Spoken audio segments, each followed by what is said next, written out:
Good evening. You're watching We Mean Business. I'm Shweta Rajpal. On the show today, we're discussing if we're going to miss all our budget projections. Let me introduce all our guests on the show today. We've got with us Mr. Ashok Kumar Jha, former Finance Secretary. With me here in the Delhi studio, R Srivats, Senior Resident Editor of the Hindu Business Line. Madan Sabnavis, Chief Economist of Care Ratings. Pranav Sayta, Tax Partner of Ernst Young, joins us from Mumbai. And Mr. Venugopal Dhoot, CMD of Videocon Group of Companies. Many thanks all of you for joining us. Before we start our discussion, let's first take a look at what the Economic Affairs Secretary had to say today about missing fiscal targets. Growth rate has fallen consistently since last year every quarter, and this quarter of course marginally better than last because of the base effect. We have logged about 5.5%.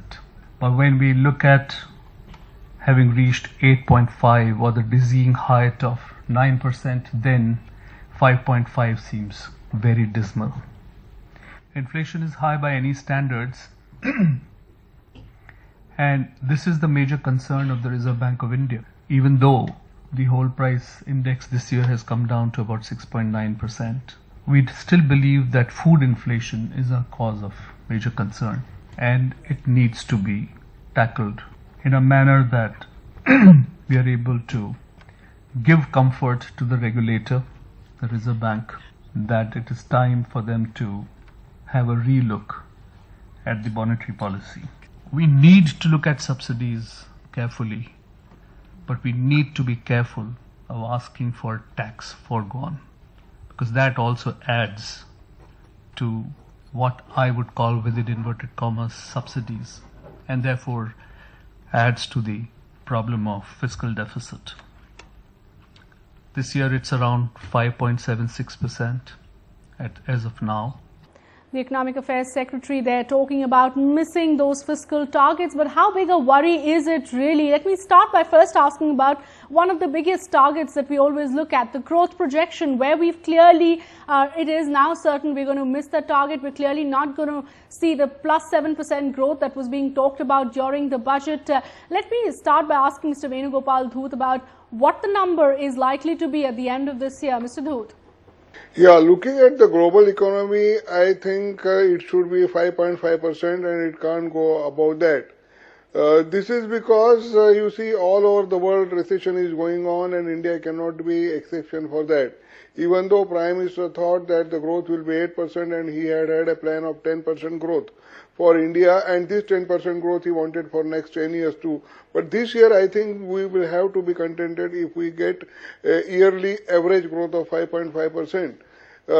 It depends on agriculture too. If the agriculture and monsoon is good, then it might slightly go by 25 basis points for 6% around it can go. But at the moment, what Economic Affairs Secretary said, Mayaram ji, that this is not a very good sign. But looking at Reserve Bank of India also, if they change their mood and reduce the interest rate, still something is possible, because there are 6 months to go, and in 6 months several things could be done. And if the GDP number wants to go, then manufacturing growth also should be there. IIP number is not showing that, and GDP growth is linked always with what growth in the various sectors are there. So I think 5.5% this year we should be satisfied. India's #1 news app just got even better. Download NDTV's new app, fully optimized for retina display, full screen view, faster response time, and Sudoku. NDTV's new iPad app. Download now.